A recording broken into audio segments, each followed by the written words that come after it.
لیکن اس کو کامیابی نہیں کہا گیا۔ اللہ کے محبوب تاجدار کائنات صلی اللہ علیہ وسلم آپ نے فرمایا کہ اگر اس دنیا کے یہ دولتیں، دنیا کی یہ لذتیں، یہ دنیا کا مال و متاع، سیم و زر، اس کی حیثیت میرے رب کی بارگاہ میں مچھر کے ٹوٹے ہوئے پر کے برابر بھی ہوتی تو میں محمد مصطفیٰ اس کی خواہش کرتا، اس کی تمنا کرتا۔ یعنی کہ اللہ کی بارگاہ کے اندر اس کی مال و زر، سیم و زر، دولت، یہ جو ترقیاں ہیں، اس کی کوئی حیثیت نہیں ہے۔ حیثیت اس کی ہے جو اللہ اور اللہ کی فرما برداری کرتا ہے، اللہ کے رسول کی فرما برداری کرتا ہے، اتباع خدا اور اتباع مصطفیٰ کرتا ہے، وہ بندہ کامیاب ہے۔ حضرات گرامی، آج ہمارا المیہ یہ ہے کہ ہم نے اتباع خدا بھی چھوڑ دی اور اتباع مصطفیٰ بھی ترک کر دی۔ ہر طرف پریشانیاں ہیں۔ اللہ رب العالمین نے قرآن مجید میں ایک اور مقام پہ ارشاد فرمایا، قل ان کنتم تحبون اللہ فاتبعونی یحببکم اللہ۔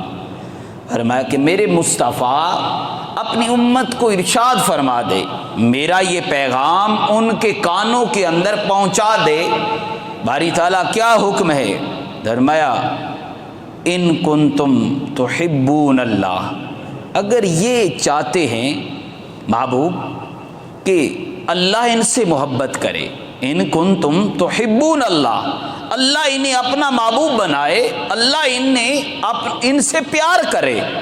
ہر کوئی مسلمان جو کلمہ گو ہے وہ چاہتا ہے کہ میں اللہ مجھ پہ راضی ہو جائے، اللہ کی مجھے محبت نصیب ہو جائے۔ حضرات گرامی، یہ ہر بندہ دعا کرتا ہے، لیکن اللہ کریم نے یہاں پہ بڑا خوبصورت انداز کے اندر اپنے محبوب کو مخاطب کر کے امت تک پیغام پہنچایا۔ فرمایا ہر کوئی چاہتا ہے نا مصطفیٰ کہ اللہ کی محبت مل جائے۔ فرمایا کہ وہ ایک کام کر لیں میرے مصطفیٰ، میں انہیں اپنا محبوب بنا لوں گا، میں رب ہو کر انہیں سے محبت کروں گا۔ باری تعالیٰ وہ کیا کام ہے؟ فرمایا فاتبعونی، اے محبوب یہ تیری اتباع کر لیں، یعنی تیرے حکموں پہ عمل کر لیں، تیری جو حکم ہے، تیری جو زندگی گزارنے کا منشور ہے، تیرے زندگی گزارنے کا طریقہ ہے، اس پہ عمل کر لیں، تیرے حکم پہ، تیری سنت پہ عمل کر لیں۔ فرمایا فاتبعونی یحببکم اللہ، اللہ کریم انہیں اپنا محبوب بنا لے گا، اور یہاں تک ہی نہیں رکھے گا، فرمایا یغفر لکم ذنوبکم، فرمایا اللہ ان کے گناہوں کو بھی بخش دے گا، انہیں معافی عطا فرما دے گا۔ اور شرط یہ ہے، کامیابی کے لیے بھی یہ شرط ہے کہ اللہ اور اللہ کے رسول کی اتباع، فرما برداری، اور رب کی محبت کے لیے بھی یہ ضروری ہے کہ مصطفیٰ کی اتباع کی جائے، مصطفیٰ کی فرما برداری کی جائے۔ حضرات گرامی، اب جو سنت مصطفیٰ اتباع رسول کرتا ہے نا، میرے کریم آقا کا فرمان ہے، اللہ کریم اس کو 4 عزتیں عطا فرماتا ہے، 4 انعام عطا فرماتا ہے۔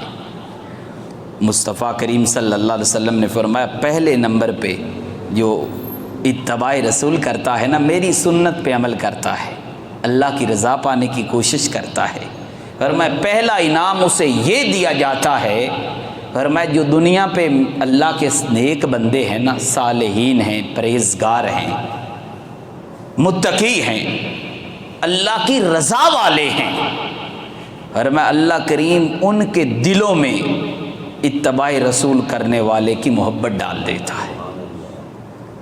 فرمایا دوسرے نمبر پہ، فرمایا جو برے لوگ ہیں دنیا کے اندر، بڑے کہہ لیں دہشت گرد ہیں، بڑے جن سے لوگ ڈرتے ہیں، فرمایا لوگ ان سے ڈرتے ہیں، فرمایا جو میرے نبی کی اتباع کرنے والا ہے نا، جو سنت پہ عمل کرنے والا ہے، فرمایا لوگ ان سے ظالموں سے ڈرتے ہیں، فرمایا جو برے لوگ ہیں نا وہ میرے نبی کی سنت کی اتباع کرنے والوں سے ڈریں گے۔ دوسرے نمبر پہ یعنی کہ وہ برے لوگ